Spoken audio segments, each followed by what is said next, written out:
Buenas tardes. Vamos a dar inicio a la segunda sesión de esta jornada del 4 de septiembre.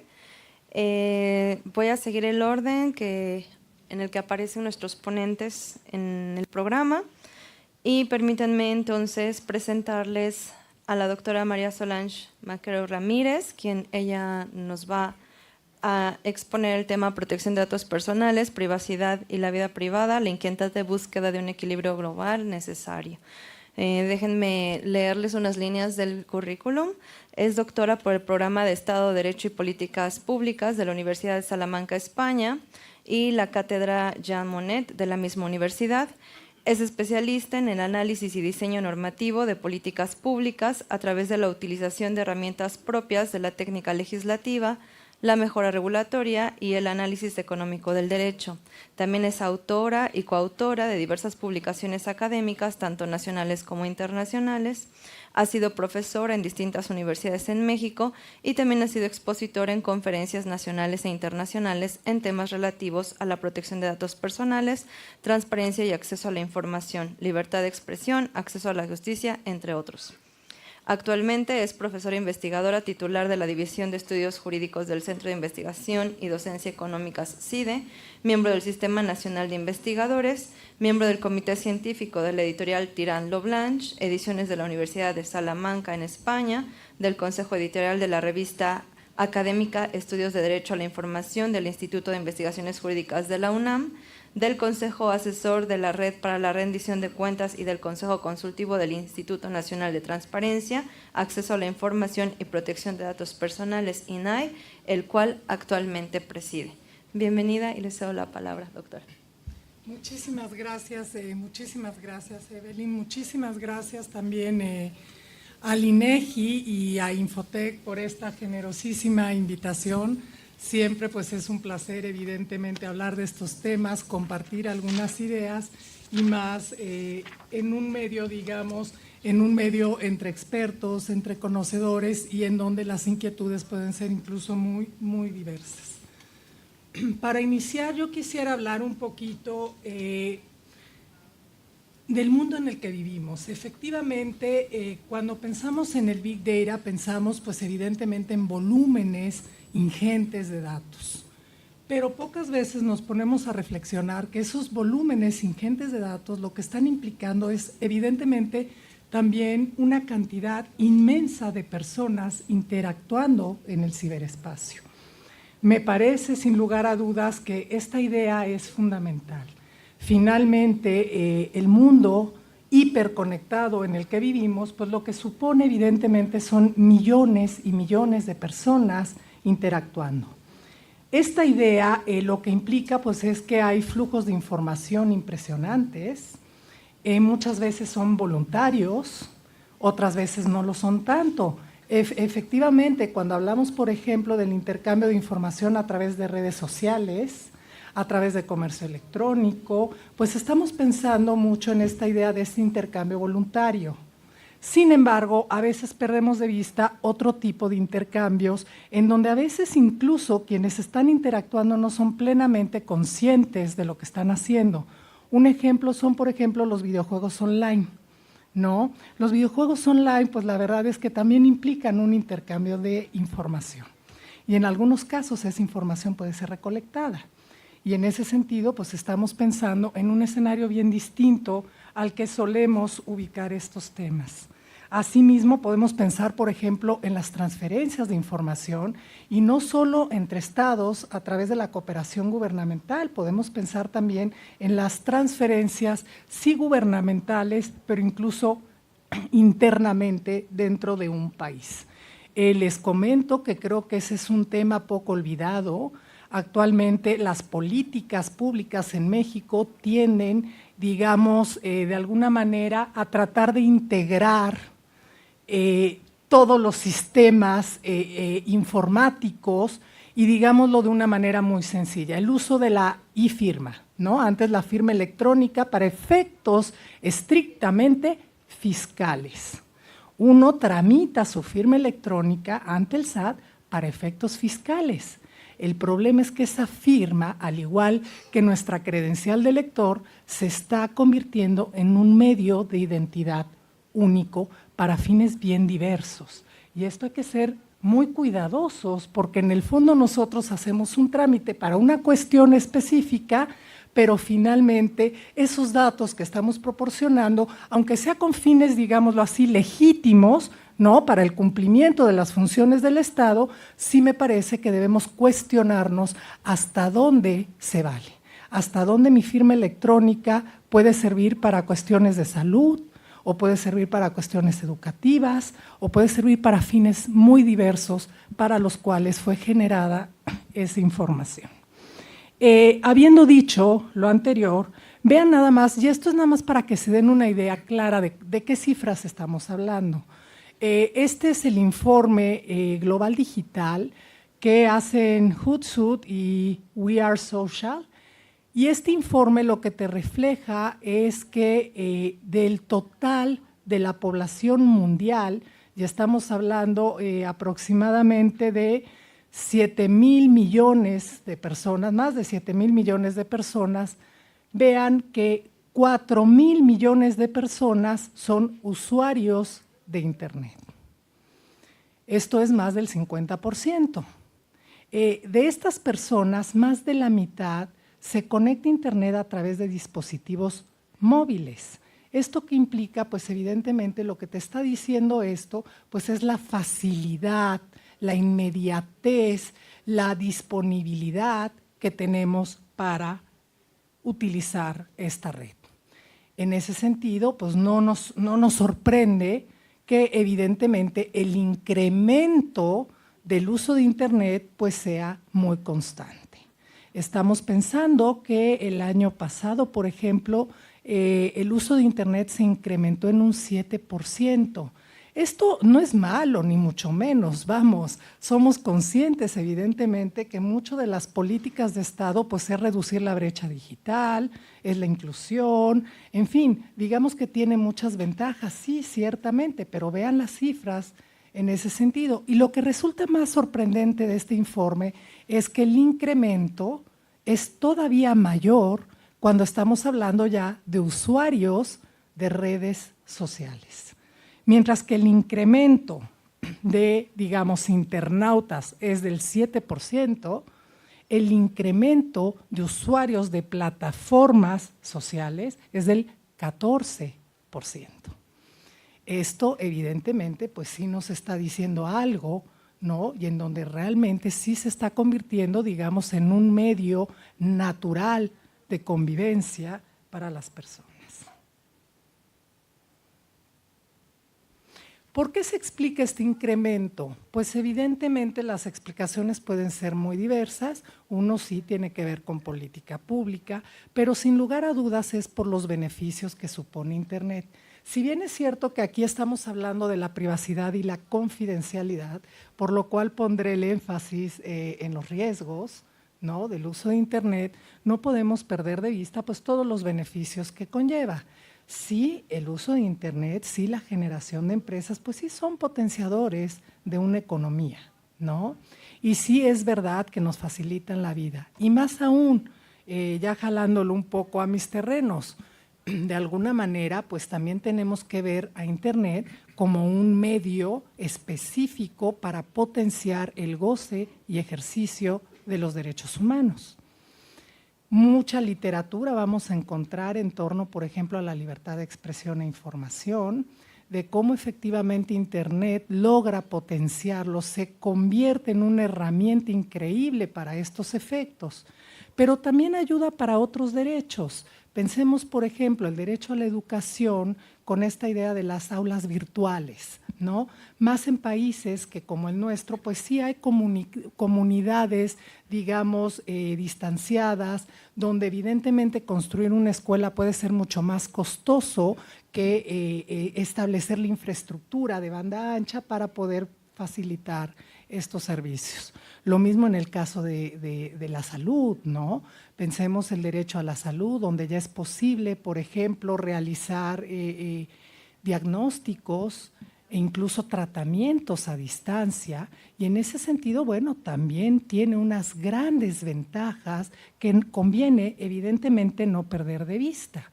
No obstante, es muy importante que consideren que al menos en nuestro país, y digamos que es una tendencia internacional que se ha reproducido en algunos instrumentos de soft law, Internet es un servicio público. Y esto no es nuevo y hay que tenerlo en mente, porque muchas veces perdemos de vista, dada esa naturaleza, dada digamos, todos los beneficios que ello genera, no debemos perder de vista que no solo la infraestructura, ¿no? O la interconectividad o la banda ancha, Internet en sí mismo se transforma de alguna manera o se concibe, y muy claramente en nuestro país, como un servicio público. Dicho lo anterior, pues evidentemente son muchos estos beneficios, pero también dadas sus características, que facilita la recolección de datos, incrementa la velocidad de procesamiento, expande la capacidad de almacenamiento y genera constantes flujos de información, pues evidentemente representa también importantísimos riesgos para la privacidad. No solo debemos considerar a los datos personales con un valor económico. Esos datos personales o esa información personal, sin lugar a dudas, tiene y está directamente relacionada con las personas, con su dignidad, con su autonomía, con su capacidad de desarrollo, etcétera, etcétera, etcétera. Y en ese sentido, bueno, sin lugar a dudas, pues sí, digamos que el derecho a la privacidad y el derecho a la protección de datos personales, pues de alguna manera se ven duramente, no quisiera decir atacados, sino sometidos a riesgos potenciales tremendos. Riesgos que se reflejan tanto hacia el sector privado como hacia el sector público. Por el sector público, recuerden, tenemos casos muy sonados. No me voy a detener en ello, pero piensen en el caso de Snowden, ¿no? La vigilancia masiva de miles de millones de personas y de gobiernos. Pero por otro lado, también tenemos un caso que también fue importante aquí en México, el caso Pegasus. Fue un caso evidentemente en donde varios líderes de opinión, ¿no? Especialmente periodistas, pues de alguna manera presentaron una denuncia en el sentido de que estaban siendo vigilados por un software en posesión del Estado. Y en ese sentido, bueno, hay que estar alertas. En cuanto al sector privado, bueno, tampoco me voy a detener en los casos, pero piensen, por ejemplo, en el caso Cambridge Analytica, ¿no? El caso Facebook, que se ha mencionado constantemente. Ese caso de Cambridge Analytica es un caso que impactó al mundo entero. Al mundo entero. De hecho, en México también pareciera ser, no tenemos la información plenamente disponible, pero pareciera ser que también hubo miles de personas afectadas por este mismo caso. O no sé si recuerdan, por ejemplo, para que vean también la parte, digamos, peligrosa de Internet. Y aquí va un poco ligado a la dignidad de las personas. No sé si recuerdan, hace unos años, una página que se llamaba Hot or Not. ¿Alguien recuerda la página Hot or Not? Bueno, esa página, Hot or Not, era simple y llanamente una página en donde cualquier usuario de Internet podía subir la foto de una persona y todos los demás usuarios votaban de una escala al 10, pues si era sexy o no era sexy. Esta página pues generó beneficios económicos increíbles. De hecho, su creador, no recuerdo ahorita el nombre, creo que era Michael Hong, pues a la fecha sigue viviendo, ¿no?, de los rendimientos de esta página. Ya hace unos cuantos años la vendió, pero imagínense, o sea, la generalidad no era subir tu foto para que los demás opinen sobre ti, la generalidad era subir la foto de alguien más, ¿no? En ese sentido, bueno, sí tenemos que ser conscientes de los usos increíbles y cómo se potencian sin lugar a dudas los riesgos de esta situación. Y aquí mi pregunta sería, debe o no debe, en este caso, el creador de esta página ser responsable de lo que está generando. O nos van a trasladar a nosotros los usuarios de quien subieron nuestra fotografía a contactar a todos, a quien la subió y a todos los que la han replicado. Sin lugar a dudas genera pues estas dudas, ¿no? Creo que con eso pues van viendo un poquito hacia dónde voy. Entonces tenemos que ser muy conscientes realmente pues de todos estos problemas que de alguna manera potencia el uso de Internet. Es precisamente el contexto en el que va cobrando mayor relevancia el derecho a la protección de datos personales. Si bien es cierto que sus orígenes, digamos, inmediatos, no están propiamente fijados en la idea de Internet, estamos pensando, ¿no? A nivel internacional, pensemos, por ejemplo, en las directrices de la OCDE, o pensemos en el convenio 108, una resolución de la Asamblea General de Naciones Unidas, pues todos entre la década de los 80, principios de los 90. No obstante, donde empieza, digamos, a cobrar mayor relevancia y en donde de alguna manera se empieza a expandir fuertemente su recepción en los distintos sistemas jurídicos, es precisamente sí ya en la era digital, en donde somos conscientes precisamente pues de que no tenemos, digamos, a veces una protección inmediata, no dada el dinamismo de Internet frente a las posibilidades de riesgo que esto plantea. En ese sentido, y esa es parte de la idea de lo que les voy a comentar, pues va naciendo un nuevo derecho, que es el derecho a la protección de datos personales.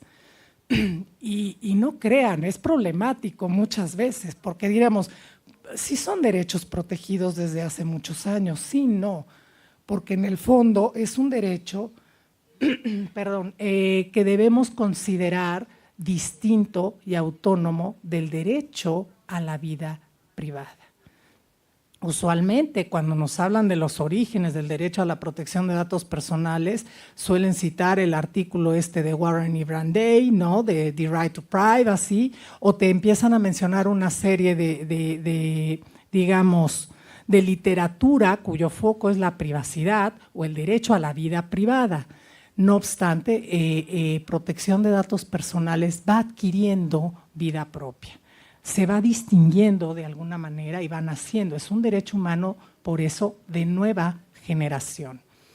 Si vemos en este mapa, quienes han tomado clase conmigo seguramente lo recordarán, suelo utilizarlo mucho, me gusta mucho, es un mapa de David Van Isar, que lo que te está representando es un poquito cómo se ha expandido la legislación en materia de protección de datos personales. En este mapa, todos los países que ven marcados con azul, pues son países que ya cuentan con una legislación específica en materia de protección de datos personales. No está actualizado del todo porque, bueno, todavía Brasil aparece en rojito y la verdad, como saben, pues de manera muy reciente Brasil también ya aprobó una legislación en la materia. Si bien vemos la expansión tremenda que ha tenido, a tal grado que actualmente estamos hablando de más del 55% de los estados miembros de Naciones Unidas tienen una legislación en materia de protección de datos personales. No obstante, las diferencias entre países siguen siendo enormes, ¿no? Desde cosas como el alcance, pensando, no sé, algunos países protegen también a través de este derecho a las personas morales, ¿no? Mientras que otros países solo lo consideran para las personas físicas. Es el caso, por ejemplo, de Argentina, Uruguay, cuyo alcance protege a las personas morales. Hasta cuestiones de considerar a la protección de datos personales al más alto nivel normativo y sí de manera diferenciada del derecho a la vida privada. Aquí lo vemos, ¿no? Por ejemplo, la Carta de los Derechos Fundamentales de la Unión Europea sí te distingue entre derechos. De hecho, son preceptos distintos. Uno es vida privada y familiar y otro es datos de carácter personal. Y si se fijan, incluso en el texto, las salvaguardas para el derecho a la protección de datos personales está reforzada. Digamos que en esta Carta de Derechos Fundamentales incluso se prevé la posibilidad, más bien no la posibilidad, la obligación para los Estados miembros de la Unión Europea de contar con una autoridad especializada y garante de este derecho. El mismo caso ocurre en México. En México, pues lo podemos ver en la Constitución Política de los Estados Unidos Mexicanos. Aquí no me voy a detener en todo el texto, porque una diferenciación estricta entre protección de datos y vida privada es complicada, más pensando que vida privada pues se encuentra suelto en varios preceptos de la Constitución. Solo me enfoqué en el artículo 6, donde claramente hablan de información que se refiere a la vida privada y a los datos personales. Tienen un contenido, podríamos decir, distinto. Pero por otro lado, el artículo 16, que también a su vez te habla del derecho a la protección de datos personales y te establece los derechos ARCO. ¿A dónde nos lleva estas distinciones? Parecerían distinciones teóricas, académicas, pero no lo son. Son distinciones pragmáticas. Son distinciones que tienen consecuencias y efectos distintos. Y un ejemplo se los voy a poner a través, por ejemplo, del llamado derecho al olvido. El derecho al olvido, o el llamado derecho al olvido, pensémoslo en términos sencillos como la desindexación de los motores de búsqueda, ¿no? Para no hacernos complicaciones sobre su alcance. Eso no es nuevo. Vamos, ya estas plataformas, ya estos intermediarios de Internet, ya operaban en ese sentido, con notificaciones y bajas de información, muy dirigido, por ejemplo, a delitos, pornografía infantil, cosas muy visibles. El tema es cuando, y ahí radica, digamos, lo inédito de la sentencia del Tribunal de Justicia de la Unión Europea, en el caso Costeja, es llevarlo al campo de protección de datos personales. Cambia radicalmente el sentido, porque la construcción de estos derechos es muy distinta.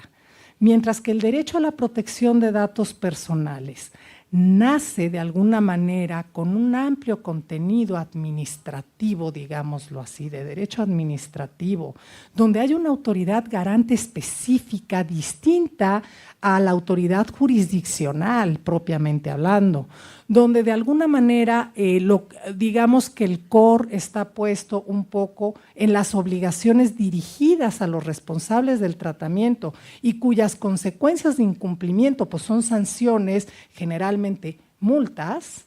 La construcción del derecho a la vida privada es una lógica muy distinta. Primero se va construyendo bajo una lógica jurisprudencial y por otro lado, normalmente puedes pensar en la vía jurisdiccional y por otro lado, la persona afectada por la violación a este derecho puede obtener incluso una compensación, una indemnización. Son construcciones muy distintas y en ese sentido la idea de llevar este derecho al olvido precisamente a través de esta lógica de protección de datos personales, pues sin lugar a dudas cambia radicalmente el sentido que le estamos dando.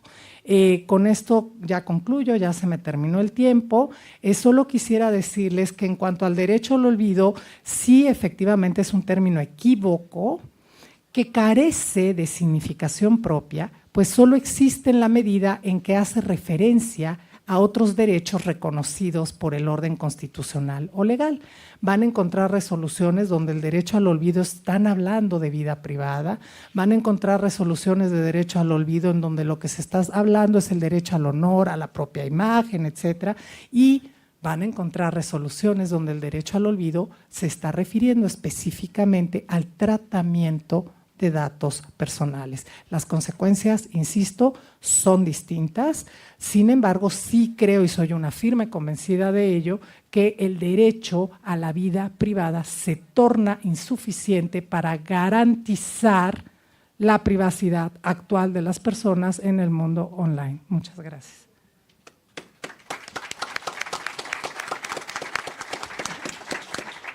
Muchas gracias, doctora. Definitivamente en el tema de protección de datos aún vamos a seguir viendo la falta de uniformidad en el manejo de ciertos conceptos.